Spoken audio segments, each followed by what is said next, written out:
everyone, this is Sienna, and I am joined by a very special guest today, Luara. So Luara is from Brazil, and she's visiting Korea.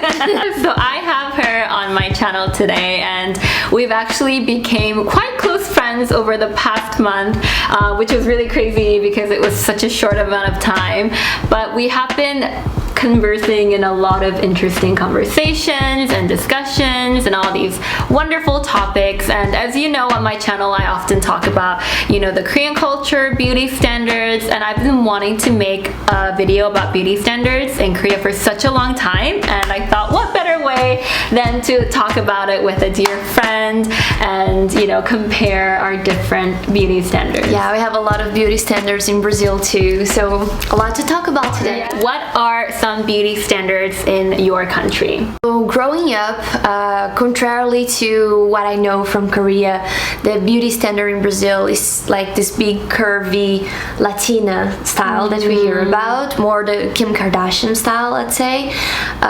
So obviously I'm not anything like Kim Kardashian, so it was really hard for me growing up. I've always been like naturally very skinny because of my mother, and always trying to change that to get into the Korean, the Korean, not into the Korean, but into the Brazilian beauty standard. Right. And I hear that here it's actually the opposite. Right. So in Korea, it's always been to be stick thin. Like, it's crazy because girls work on their quads and their thighs, their calf muscles. So I remember growing up, I used to always do a lot of exercises centered around like working on my calves and my legs and toning them up. But in Korea, I remember all the girls in my class, we would have like rollers and we would sit there with our legs up and we would like try to roll down the muscles because we wanted that straight legs. Very thin, very thin, very straight. Oh wow, like I remember going to school, I would actually wear 6 layers of pants under my pants. Even in the hot summer of Brazil, like, you know, 30 something degrees, and I was with 6 pants sweating like crazy, almost passing out. Oh my god. Just to look like I had thicker legs. Wow, that's crazy. It blew my mind really when I found out so much later in life, like already in my 20s, that beauty is really, it varies around the world. Like depending on where you are, people see it completely differently. What about when it comes to like facial things? What are the standards there for you to be considered beautiful? You have to be tan. Like there's the whole culture of you know, beaches, and you have to have that beautiful tan. And I think the nose is also something very, you know, having that beautiful. It's true that there are a lot of plastic surgeries for nose. I think nose is the, I don't know if it's the first or the second most looked for after silicones. I think Brazil is more focused on bodies. Oh, that's so interesting. Yeah. Because in Korea we have very specific beauty standards. I think just Asian cultures in general, like we are born with flatter noses and wider noses sometimes, so we have nose jobs. Double eyelid used to always be a thing. Now like people are embracing monolids more, which is why you don't have those double eyelids, but double eyelids are one very full round forehead. So a lot of the times people take fat from their thighs and they put it on their forehead. What? Yeah. And then you get rid of the jawline, so it's like a perfect V jawline as well. Oh, I'm still getting over the fat, like from the leg to the forehead. I'm still, that's crazy. Yeah. A smaller head is a really big thing here, and it's crazy when I talk to my foreign friends. I'm like, what's the weirdest compliment that you got in Korea? And they're like, they go up to me and they're like, wow, your face is like this, and they're like, what does that mean? But it means like your face is as small as my fist. Like it's a good thing you have a very small face. Aegosat is one thing, I'm not sure if you heard, but basically you inject fat under your eyes here, so it makes you look like you have an extra layer of fat under here, and it makes your eyes wider, it makes it more youthful. Lip filler has always been like, it's become a major trend, but then we inject things on the sides of your lips so that it goes up like that, so it looks like you're smiling all the time. Like you're always smiling. Yeah. Very specific. Girl, I feel like there are so many things here. Are there still more things? That's pretty much it. it. That's pretty much it. That's the thing. If you go to a plastic surgeon just for a consultation, they'll tell you one thing, and then you might consider it, you might even get it, and then you go back and they're like, oh, because you did this, it'll be better if you also got this and this and this. And next thing you know, it's like I'm getting a million things. Yeah, and I feel like that's actually something that went more globalized now with social media and everything. People doing the feelers. I wonder, was it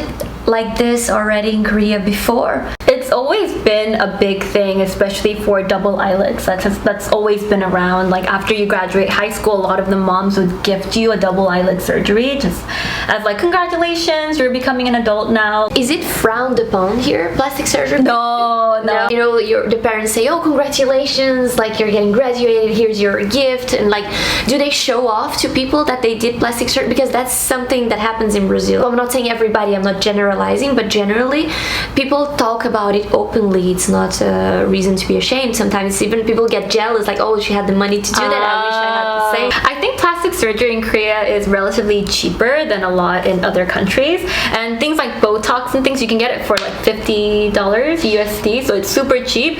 So I don't think it's more so like, oh, she has the money for it. I think it's a personal thing. Like some people choose to say, I'm a natural beauty, like they hide it, and then there's other people that are becoming more transparent with it. But one thing that we do is like, if someone is speculating whether someone got a nose job or not, they'll usually like touch their nose, like they'll like rub it like this. Oh. Because apparently if you get silicone inside of it, you can't move it around. And they'll do it with other permission? No, they'll do it themselves, like to prove. To prove, like, here, my nose is real. Yeah. I think it's more of a personal thing. Like if you're comfortable telling people, then they'll tell people. If they want to hide it, then they'll hide it. But these days it's like, it's so obvious.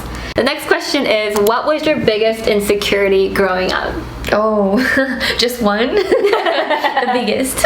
There were stages, because, you know, when I was really a child, I was very protected by my parents, I guess. And when you are a child, you're so innocent, and I used to think I was very beautiful. I really looked at myself in the mirror with my teeth that were not aligned and like everything, and I would think, oh, you're so beautiful, you're probably Miss Universe. Oh. You know? And then you start to grow up, and reality starts to kick in, people start to make comments.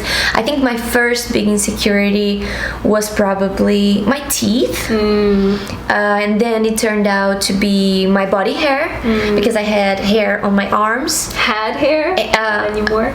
Yeah, because now I shave. Okay. That's something that I got from my Brazilian heritage. I think the biggest one for a long time was really being too skinny, like I told you. That was really like the big thing that I couldn't manage to change, and it tortured me for at least some good 10 years. I think for me, I have a very different experience because I moved around a lot, and it's crazy that even at a young age, you live in one country and you have different insecurities, and then you move to a different country and you develop new insecurities. So when I was growing up, it's always been like my eyes. Like I had very small eyes. Like I'm Asian, right? And growing up around Europeans, like their eyes are freaking huge. I don't really remember being insecure about it, but more so like, oh, I'm different. My eyes are small. Like it's more of a fact than it is about racism or it's about being ugly. It's just like, okay, my eyes are smaller. But then it was until I went to middle school and I came to Korea and I developed so many insecurities. I started to feel very insecure about my weight and how tan I was, because I grew up in Singapore, so I was super tan.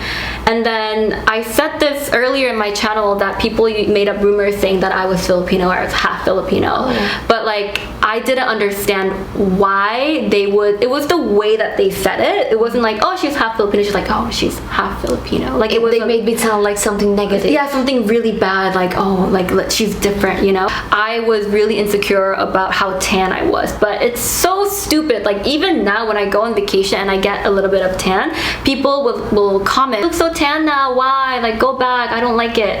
And it's like I'm just enjoying life. Like there's nothing wrong with being tan. Girl, it's crazy that the moment I heard so many things, right, about Korea and how people like the beauty standards to be very pale, etc., that the moment I bought my ticket to come to Korea, I stopped going to take the sun. Like I was in Spain and and I remember I got a severe lack of vitamin D for those months. Like I'm having to take pills now because I thought I just want to fit in. Like of course I don't agree with with this perspective. It's a perspective I disagree with, that pale is necessarily prettier than darker, but that was not the point. I thought, I'm not going to change an entire society in the month I'm going to be visiting. I just want to be accepted. So I really, it started to affect me in that sense. See, I didn't understand it because I have friends that are more tan, and I have students, because I teach English, I have students who are more tan, but they're just naturally more, they're Korean, but they're more naturally tan. And it's like, how tan can you be? You know what I mean? Like, you're Korean after all. You're not that tan. But I remember they used to, or even the kids that I teach now, they come up to me and they're like, oh my gosh, like, I was bullied at school today. And I was like, what happened? And she was like crying and she was hysterical, and she was saying that a lot of kids came over and started teasing her, saying that she was African American.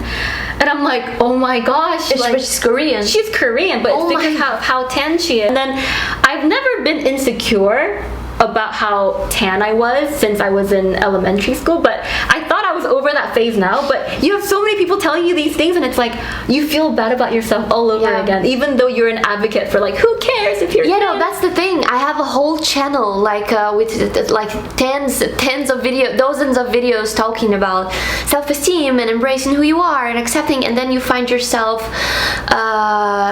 giving into peer pressure, like to just being in that environment and just being surrounded by this pressure. It's what happens. Like, you think you're over it and you think you're done and you think you're the most confident person ever and nothing can knock you down, and then if you hear certain comments constantly, you start developing all these insecurities. No, right, that's very actually evolutionary. It's explained. If we drift away from our group, it's a survival thing. We die, at least in the past. Like, of course, when we were a kid, we had to stick with the group, but that instinct is still in us. So, you know, of course I didn't want to be rejected here. It's my survival instinct that was kicking in, like, blend in. Question, it's kind of a more personal question. Have you ever considered plastic surgery? Yes. When I was young, I think I was 19, I was actually first resisting it, and I had friends and we had kind of the same insecurities, and we would like stick together, like we are the ones who are not going to give in. But eventually they gave in, and it really affected me, because I thought, okay, if even they did it, then I don't have a choice. Like, it's just something that has to happen eventually. I felt like the last, person in the island. I had to do that to survive once again, to blend in. So I ended up even getting contact of her plastic surgeon. I went and I wanted to get two, like, at once. I wanted to get a boob job and a nose job, like two at the same time. And that's when I met my boyfriend. He brought this whole different perspective for me, and like, at least in his circle in Europe, plastic surgery is frowned upon. People who have plastic surgeries are also, it's considered not elegant, not sophisticated. I'm not saying he's right to think that way, but it did help me. It did help me in the moment when I really needed to see another perspective. And he really believed in that. He said, no, please don't do anything. You're so beautiful like this. This is what's elegant about you. It's the fact that your nose goes a bit like this that makes you so charming. That's your charm. That's how he saw things. If he said, if you do it, I will even lose a bit of the respect that I have for you. And again, I'm not like necessarily agreeing, and he also changed his mind with time. I mean, we've known each other for 8 years now, so back then he had a different mindset as well. But what I'm trying to say is that a new perspective helped me a lot to realize that I was not going to do that plastic surgery because I wanted to do it. I was going to do it because I was pressured. Because the moment somebody else came and told me, oh no, it's actually okay, I find it beautiful, I looked in the mirror and I found it beautiful. I was just gonna do it because I thought nobody else did. And so I gave up on plastic surgery, and I feel very happy nowadays with how I am.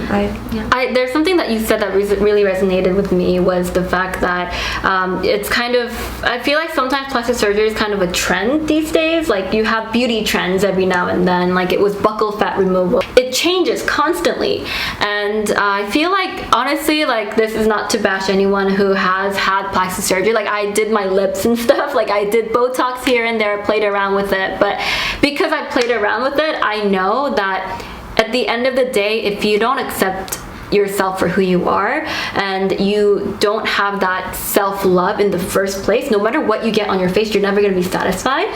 So I think unless it's something that, like, let's say you have like a crazy, you know, a nose that I really hate it, like it doesn't matter what other people say, I really or something hate that really impedes you, you know, like something that is so I don't know. That's what I think for myself, a case where, because I was reflecting upon that, would I ever do plastic surgery? Because it's easy to say when you have like really minor things, and but the rest you kind of fit in the, you know, the what society expects from you. But recently I've gained a lot more empathy towards people who actually do plastic surgeries, and especially when you say when you have something that is actually impeding you from getting opportunities. I developed a lot of very unhealthy eating habits while I was living in Korea, back in middle school, because everyone was basically starving themselves. Like it was like an apple a day type of thing. And then later on when I left to Canada, I realized, oh, it's better to be healthy. Like it's better to have curves. Like I like having an extra layer of fat to hold on to. And then I came back to Korea, and then it was like the whole thing all over again. Like I want to lose weight. I look so big and I look so chubby. And one thing that I really struggled with was my cheeks, and it got to the point where I was really considering like some type of plastic surgery, whether it's Botox, whether it's like getting your jaw shaved. Every single time that I step foot in front of a camera, they would always say something about my cheeks. Like, your cheeks are too full, you look fat, you look like this, you look like that. And they say it very much to your face here. Like, no big deal. Like, go get it done. Like, go get it fixed. And they actually said it's disrespectful if I keep hearing these things and I don't fix it. Oh my god. And that's when it really started getting to me. That's insane. That's... Because we talked a bit off camera, and when you first told me that, it really shocked the hell out of me. I'm sorry. I still kind of struggle with it now, but I'm glad I didn't do anything, because I feel like if I had done something, I would have regretted it in the future, because it's not something that I wanted to change about myself. It's just something that I changed because other people kept telling me that I needed to change it. It's good to have someone that, you know, kind of calls you out when you feel like, oh, maybe I should change it because other people are telling me that I should change it. And then you have that one person that's like, no, this is why I love you. This is why you're so different. You've been traveling around so much, and I'm very envious, but I'm curious to ask, what are some beauty standards that exist in other countries that you were really shocked about? I've visited many countries. I don't know if I visited long enough to be aware of those beauty standards, but the countries where I spent the most amount of time were in Europe. And in Europe it was actually, I experienced the opposite. It was kind of relieving. I felt like women there are more free to just be, to not have, like, I just remember that. I remember arriving in Europe and seeing that women didn't put as much makeup. They almost don't wear makeup. It's kind of rare, only for special occasions, and they don't do their nails. Mostly. Of course, here I'm just talking about, of course, like a majority. And that's when I stopped feeling obliged to do my nails, because in Brazil I was every week, you know, doing that. But it really annoyed me. It was not something I did because I wanted to do. And it was in Europe where I kind of freed myself from all of those things. But it's also tricky because when I get outside of Europe and I go back to Brazil, or I come here to Korea, I kind of feel like I have to get back on track and run after like all the time I wasted just being chill and being myself, and I have to get everything back. I have to say, it's not because I'm here in Korea, but other than Brazil, it's the other culture that I've seen with the highest beauty standards, the strongest beauty standards that I have seen by far. Like, you ask me, I cannot remember another country where I've had such things. Right, right. I mean, we talked about earlier that you've only been here for a month, but you also felt like you had I already want to get 3 plastic surgeries. Like, I'm in Gangnam, like the neighborhood of plastic surgeries, and I really feel that. It's crazy because when I first met you on your second day, you were like, oh, I heard like everyone is so beautiful here, and wow, it's so crazy, full of hopes and dreams. And then we met today, and she's like, oh, I feel like my face is too big and my head, my maxilla, should I get it done? Here it's everywhere. Like, you go on the subway, like those cute girls that we see in the K-pop video clips, those perfect girls, you know, they're everywhere, like in all the ads, and they are in a loop in the subway. The ads are in a loop. As much as I've been loving my time here in Korea, I cannot deny that I did feel that effect, but the same way I felt in Brazil, like my whole life. But in here, I think the difference here from Brazil is that here I see that it also applies to an extent, of course, to men. Oh yeah. I was very surprised. I've been to a drugstore and I've seen like a whole session of products for men, like makeup, concealer, mostly concealers or things like this, and men really taking care of themselves. Have you developed new insecurities as an adult? So early. Well, here this moment, yes, many. I didn't even know about, but I think this is gonna die here in Korea. Hopefully it's gonna emerge here and die here, because here people are, not everybody of course, but most people are naturally smaller, and I'm also in the smaller spectrum, at least in the West. So I was surprised that when I arrived here, I had guys telling me, "Oh, you're so tall." It was like I heard the opposite my entire life. Or taking pictures with people, and it's funny because in Brazil I always had the opposite. Everywhere people wanted to take pictures with me, more in front of the camera and them more in the back, so that we would look the same size, because I look so small. If we stayed together, they would always look bigger, and they would hate me. They would say, no, I always look fat when I'm next to you, please just go in front of the camera. And here I feel like I'm that person. I'm closer to the camera, and people look so small compared to me that I feel big. I feel like my face is big. I have a big head out of the blue. That's such a Korean thing to say, like my head is big. I really feel for the first time that my head is big. Right. Yeah. That's so good. Your face isn't big at all. Oh my gosh. To be really honest, that here I thought finally there's gonna be a place where my body type is like the ideal. But I can't figure out if people here find me beautiful or not. What do you I cannot understand them. I have many mixed signals, so I don't know if I am. If it's good or if it's too skinny still, even for Korean standards. I heard once here that I had to get curvy, and I don't know. I thought even here, really. So I didn't know if it's because I'm Latina and they expect me to be curvy, and so that's why, you're Latina, you should get curvy, or if I'm even too skinny here. Right. I think for me, a new insecurity that I developed is exactly like yours, where I feel like a lot of it developed in Korea, and then once I leave the country, the moment I leave the country, it just completely dies down.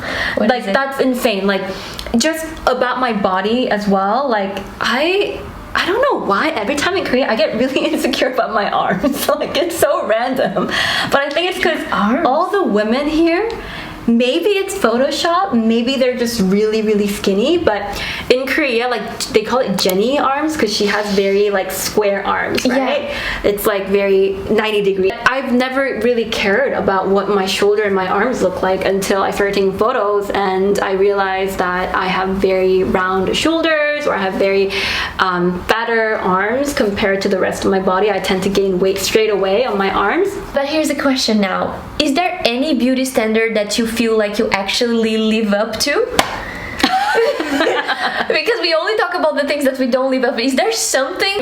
I think for me, I have nice legs. It's when I gain weight, I gain weight on the top part of my body. That's just how my body is. Let's say I had a midnight snack, you can tell right away the next day. People always say, "Oh, you gain weight," but compared to that, I have very thin leg. I feel embarrassed to say it, because it's like you said, you think something about yourself, and you feel good, and you look in the mirror, you think, oh yeah, I think I'm looking good, and then I look to you and you ask me that, and like, oh, I'm gonna say that, but she's not gonna agree at all. No, she's gonna think I'm insane, Okay. After I got over this whole being skinny thing, I actually started to see it. I started to like it. I started to like the way my body looks. But once again, it just feels like for other people, it always changes. That's why I always bring up the perspective kind of thing, because you're never gonna be pretty to everyone's eyes. Yeah. That's literally it. Fact. Yeah. I went to Canada and I got so many compliments on my eyes. Like, the first time someone came up to me and she was like, "Oh, your eyes remind me of like the perfect almond shaped eyes." I was like, "Are you making fun of me?" Yeah, it's always like that. I touched on some really awesome questions today. But to finish off our video, the very last question is, if you could talk to your younger self now, someone who is very insecure. I mean, this whole time we're talking about how insecure sure we are still. But I think we've become a lot better, you know? Yeah, of course. A lot better. If we could talk to our younger self right now, what would you say? It's funny because I often think about her, you know, like the little me. I would tell her definitely don't get silicone, don't even bother about it. I'd say your value comes from a lot more than how you look. It might be a bit cliche, but I think the most important things are the things that we think are too obvious to be said, and then we end up not saying it. And I managed to gain a lot more confidence once I started to, for instance, having success on my goals, achieving objectives that I set up to do, or exercising and seeing an evolution I love to dance, so I got pleasure out of that. I could see me evolving. So I'd say just focus on developing yourself as a human, as a woman, and the more you become this complex and full of stories and lively human, the right people will see your value. That's really good. And something that I would tell my younger self is everything in life, you'll grow into it. A lot of the times I feel like I'm a very dramatic person, so I think even with my looks, my friendships, where I am in my life, if something bad happens, I just completely break down and I feel like it's going to be the end of the world. But a lot of the times, even with looks as well, like who I am when I was 13, what I looked like when I was 13, I look nothing like that. No, I'm not that person anymore. We're constantly evolving and you're going to grow into your looks. And I feel like if you work on yourself, you're going to be radiating that confidence about you.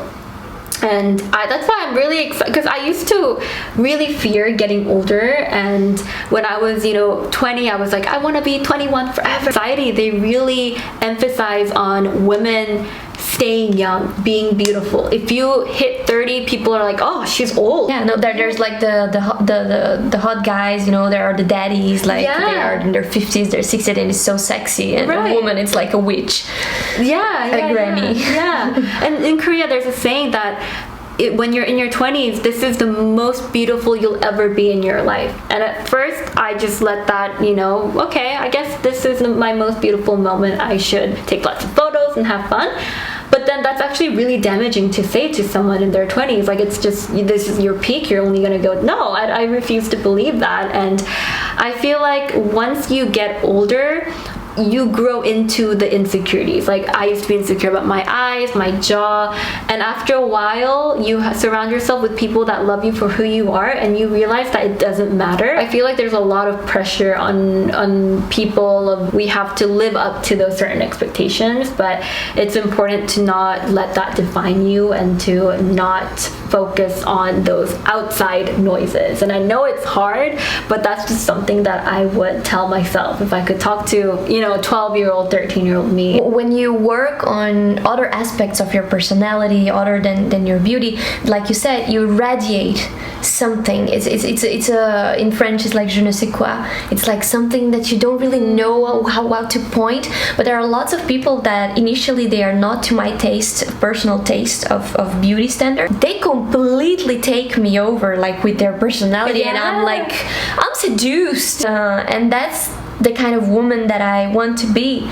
Like, that's why I think nurturing other sides of yourself and feeling proud of who you are and things you achieve, it's the key to confidence. I mean, of course, like, I also like to take minimal, be healthy, and things like this, look healthy and get a makeup here and there, but the most important for me is really what you radiate. I think you chose a perfect word. Thank you guys so much for tuning in and watching our video. Let us know what you guys think down below, what some beauty standards in your own countries could be. Don't forget to check out Miss Luara's page on YouTube. She makes amazing skits that I don't understand, but I know they're amazing. She's hilarious, and we also worked on a skit together. Yes, thank you for inviting me. Thank you so much. I'm so glad to be here. I'm a big fan of her content.